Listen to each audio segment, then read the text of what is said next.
Hi everyone, it's Marinol again from Brangal Trekker and PeakExplorations.com. Welcome back to the podcast On My Way from a Lawyer to a Mountain Nomad. Today's episode is episode 7 entitled I Love the Mountains and You Should Too. I have to confess this is my favorite topic of all time. It's the core of what I'm doing, the spirit behind Peak Explorations and Brangal Trekker blog. So I am really happy if you could join us to talk about a topic that I love the most. I wanted to talk about this topic so that I can explain to you guys why is it that I am obsessed with the mountains and how it all started, how Peak Exploration came about, and then how did the persona of Brangal Trekker come about.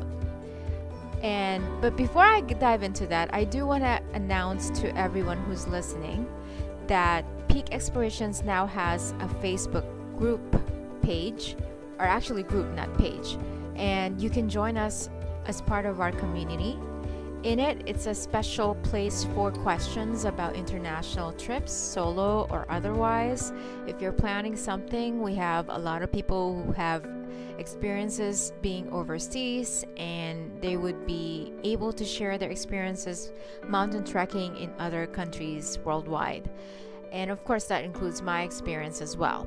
And I am very honored to actually have a number of moderators who are actually serving as Peak Explorations volunteers, and they are called my Peak Explorers and ambassadors of the company. So along with my ambassadors and my Peak Explorers, we will be answering the questions you may have about exploring overseas, anything that has to do with backpacking locally or abroad, and even solo traveling.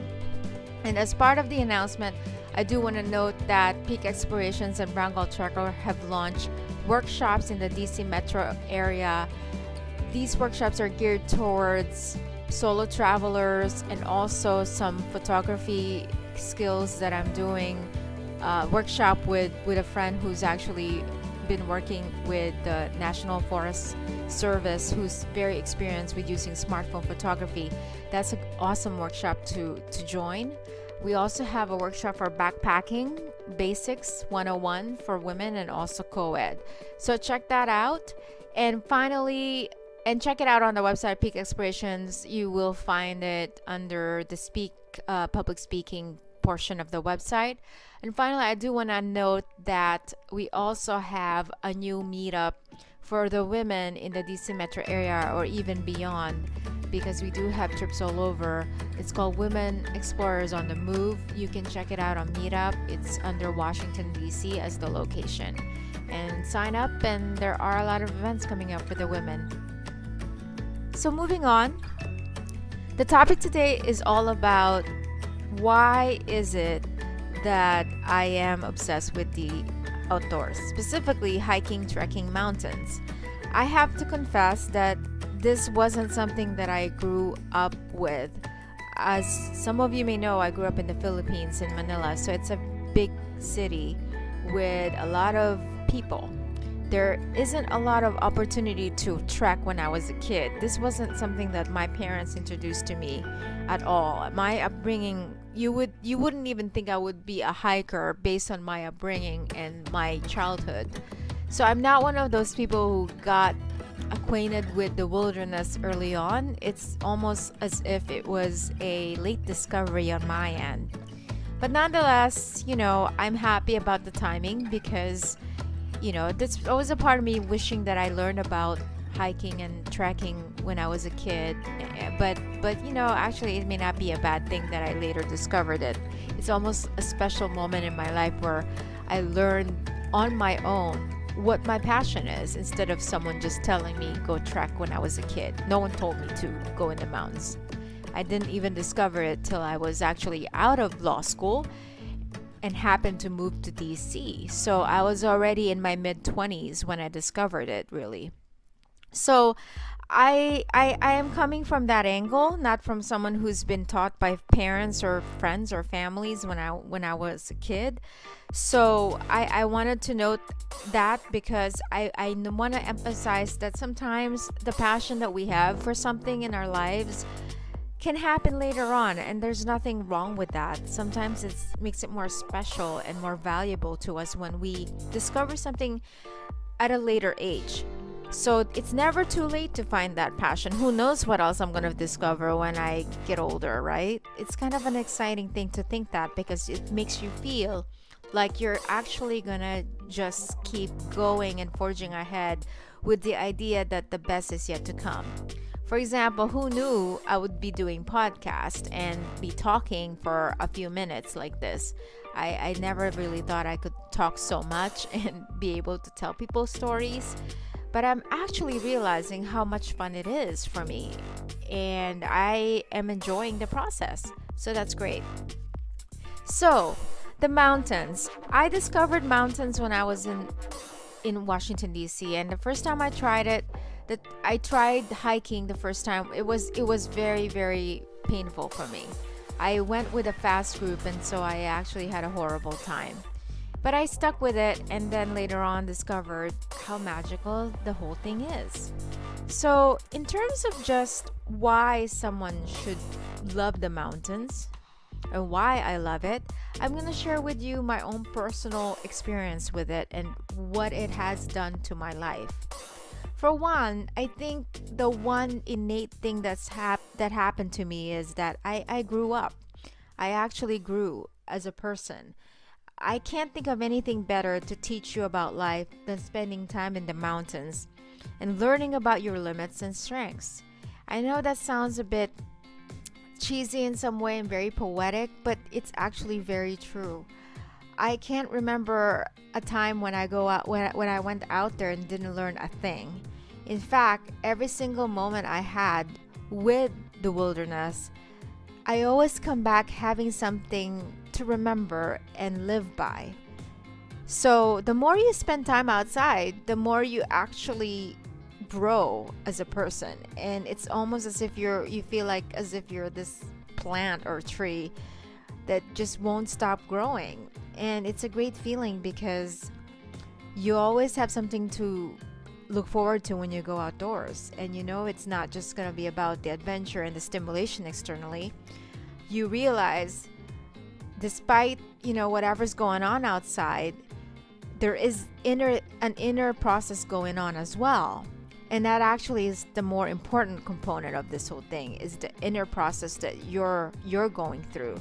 And the funny thing is, you don't even realize that it's happening until you get off the trail and live your life like normally. So I say that from experience, because I often have come off the trail, came back to my job, not just feeling refreshed and relaxed, but I also felt something changed inside of me in terms of my perspective. So yes, you grow as a person, and I really, really believe that. The other thing that's obvious though that I want to note, shifting from the inner, is the outer sort of part to it, which would be you do create a healthy lifestyle. And with this, the obvious thing you'd see is that you would realize you're going to lose weight, perhaps. You're going to have more muscles in your body. You're going to feel stronger. You're going to have a better core. This is just the side effect of hiking that I love, because not only does it affect you spiritually, emotionally, internally, it actually physically just molds you into this much better person health-wise. So I can't emphasize enough how much of an awesome thing that is to actually be healthy physically from hiking. The other thing I want to note that's really special is that you do gain friendships. I have to say that when I first came to Washington, D.C., DC is not the easiest place to connect with people. And a lot of people are busy. Time is a factor. People go by their interest and networking and their careers as the driving force behind any interaction. But when you go camping and you go hiking, you go outdoors, the connection to me, from my view, is much easier to create for some reason. I think because when nature relaxes you and it gives you a bit of a better sense in terms of your mindset, then you're more open to connecting and you're more open to being with people. Versus when you're in the city, even though you're socializing and maybe at a party and it's a relaxing place, it's just not the same. The energy is not the same. So I am a big fan of the wilderness and camping and hiking, anything outdoors, because I really, really sense a difference in terms of the connection we make with people, and I can never ever take that for granted. The fourth one I want to talk about is you do become more independent and self-sufficient. Trekking does require a person to learn self-care and also the skills necessary to survive while being in the middle of nowhere. So, even if you're going with a group, you're still learning something. Now, if you go solo, you're going to tremendously learn a lot. So either way, you're winning. It doesn't have to be something where it's so provocative and wild. You can just hike even for a half day with people and you would still learn some basic skills. You'll learn about your body, you'll learn about your strengths and your weaknesses, you'll learn how to address the weaknesses, you'll learn how to take care of yourself, what to eat, how much water to drink. Just these basic things, there's always something that you get out of it that makes you more independent and more self-sufficient. The more you know your body, the more you know yourself and your entire being, the more you become more independent and self-sufficient. So that's an amazing concept to benefit from when you're hiking. So along the same lines, since you've become more independent over time and self-sufficient, the other thing you get out of this whole thing is gaining self-confidence. And self-confidence doesn't mean you become egotistical and become arrogant. That's not what I'm talking about, because you don't want to get to that point. Although I have to say, I have experienced hikers or avid mountaineers that become a little bit more arrogant than they should be. The self-confidence I'm talking about is the one that will get you through the hard times in the trail. The kind of thing where it can make you go from point A to B and prevent you from getting lost. The kind that will make you be calm rather than in panic mode. So self-confidence is important because if you're self-confident, it's really a mindset that I'm referring to. It's the mindset of I can do it. It's the mindset of, I'm going to make this happen. It's a can-do attitude versus being arrogant and saying, I'm going to be the first one at the top, or the type of thing where you say, I'm going to be the one with the most bags. I'm peak bagging out of the group. I'm the one who's going to make it, at the fastest rate.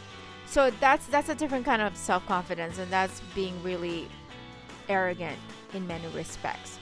So self-confidence is great. I think you should embrace that factor as part of the process, because once you learn valuable skills and the more you gain experience, it would benefit your life to have the self-confidence on the trail, because also once you're off the trail, it can also carry over to your work, to your personal life, to everything else in your life. Now, the next one I want to say is, I think it's obvious, but sometimes we forget. The adventure does add joy to your life. And nothing beats that idea at all. I think that's really what we're there for, is to actually feel good, to have the well-being and to feel happy. And nature does that magically.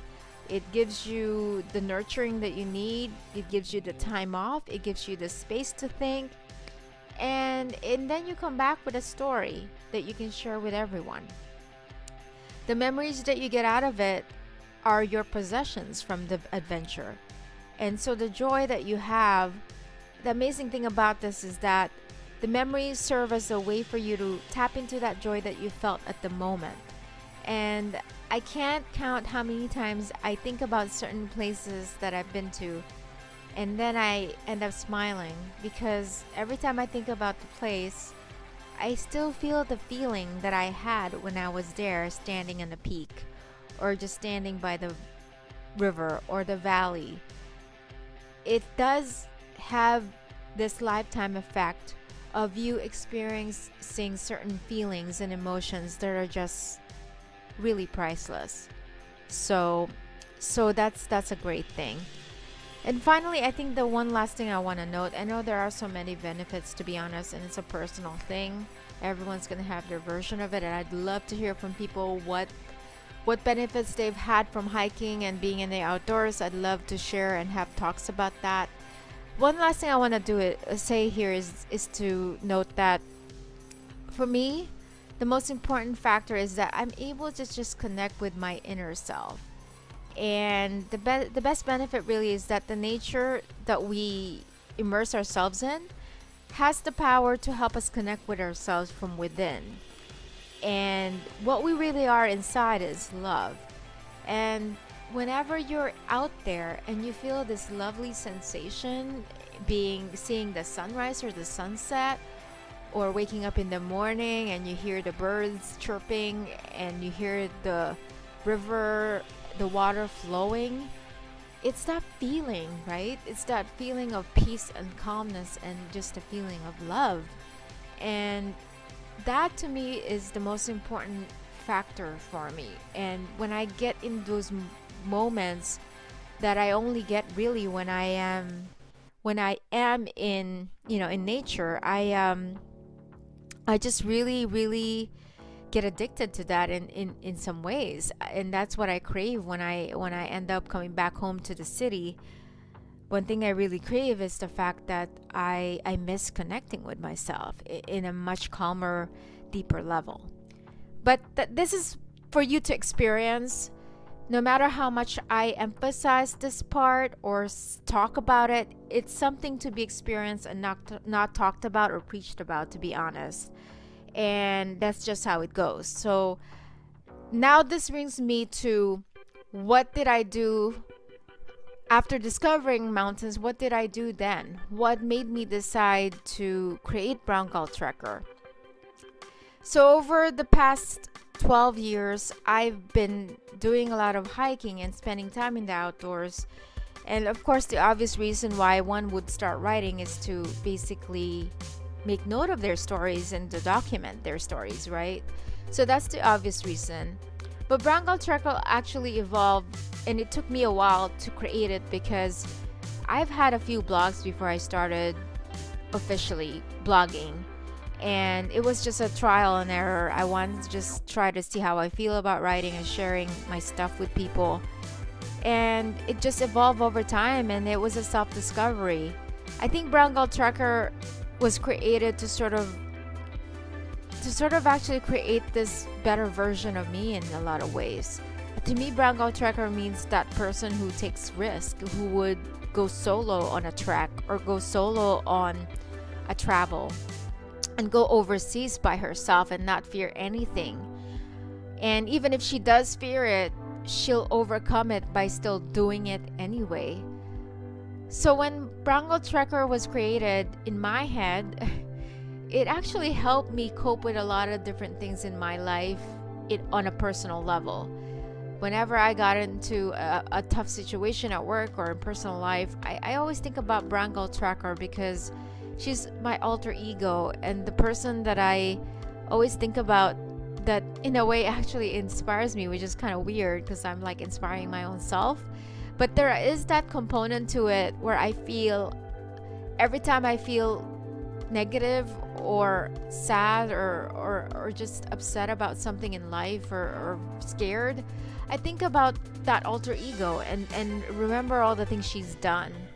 And especially when she did the 1 year away and trekked and spent a lot of time with different people and groups and dealing with different personalities and being able to pull off different itineraries and doing all the research and having such magical experiences.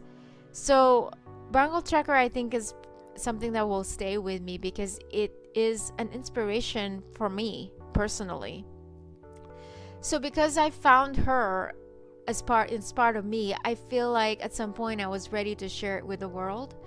And I wanted to basically send a message to people out there that if you have something that you really desire, you should go for it. And it doesn't matter what time frame you're in your life, it's never too late to start. Because I never really started at a very early age at all. I basically discovered these things much later on. I already had a career, and I was at an age I could just be focusing on other things, but I ended up discovering mountain trekking and became in love with it. So I basically want to share with the world what I know, with the hopes that they can also find all the joy that I found in nature, and for them to experience the same things I experience as benefits of mountain trekking and being outdoors. And then that leads me to Peak Explorations, because Peak Explorations actually kind of came about. It started a long time ago. It's not a new thing, to be honest. It started when I discovered Meetup, which is a community-based social platform. And I'm always grateful to Meetup because it gave me the opportunity to discover my passion for the outdoors and hiking. If it wasn't for Meetup, I'm not sure if I've ever discovered this at all, and it would lead me to this kind of journey. Because of Meetup, I started out as a member and I discovered hiking as something I love, and then it just evolved over time, became a hike leader, became a trip leader, took people overseas, and to date I've organized about over 25 or 30 overseas trips at this point in my life. And the reason why I do that, because it is a lot of work, and I'm not gonna lie, to actually organize a trip to Mongolia or to trek somewhere in Peru or Nepal or South Africa, that's a lot of work, and it requires a lot of trust in terms of who I pick as a guide. If it is a guided tour or trek, it takes a lot of work to organize the transport. It takes a lot of intuition to figure out which accommodation is best and who to trust in terms of the services that are provided in the trip. It takes a lot of faith that it's going to work out from plan A to B, from point A to B to C, D, E. Some of my trips can go from just a matter of a few days to even almost a month. And some of my trips, of course, are high altitude and quite dangerous, just like Venezuela, where I took a group of Americans. And at this point, I'm never going to ever do that again. And that's something I can talk about later on, because Venezuela is unfortunately quite a dangerous place. And I have there's a sad situation that happened, not to my group, but after we came back, that I discovered. And it makes me realize that we were lucky to go to Venezuela and have the trip of a lifetime. Peak Explorations is really based on the community aspect that came about from Meetup. And I wanted to continue on and expand and go beyond the DC area to share with people what I've experienced again with nature.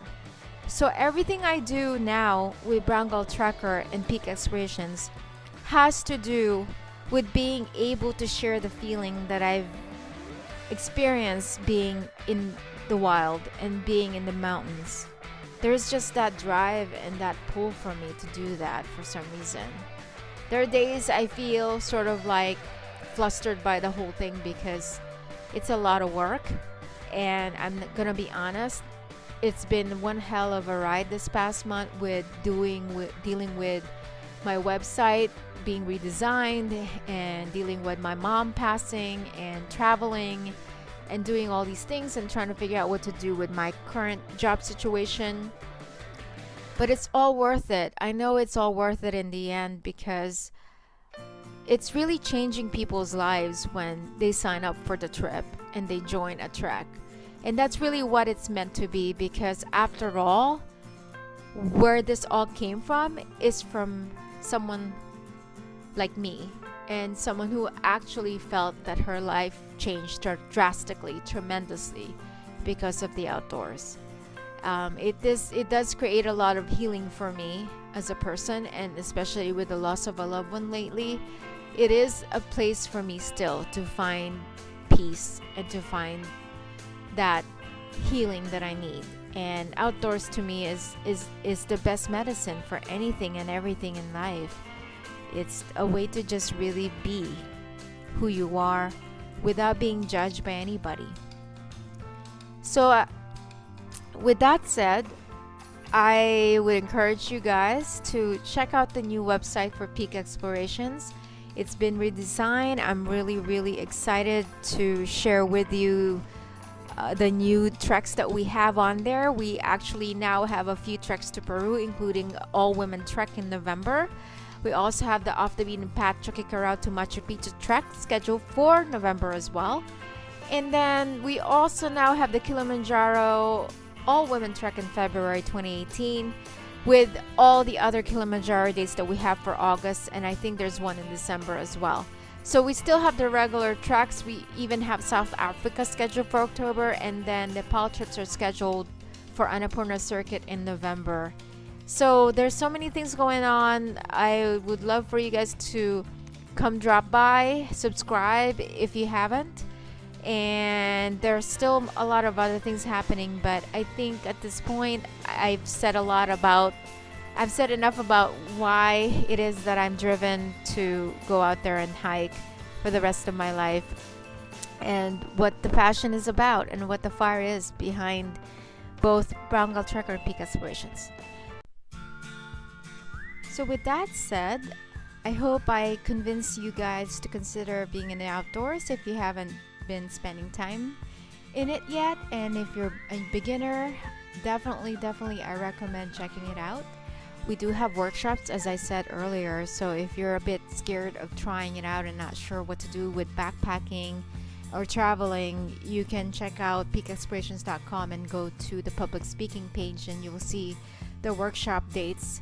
You can also go to the Brown Girl page on Facebook or our Peak Explorations group page.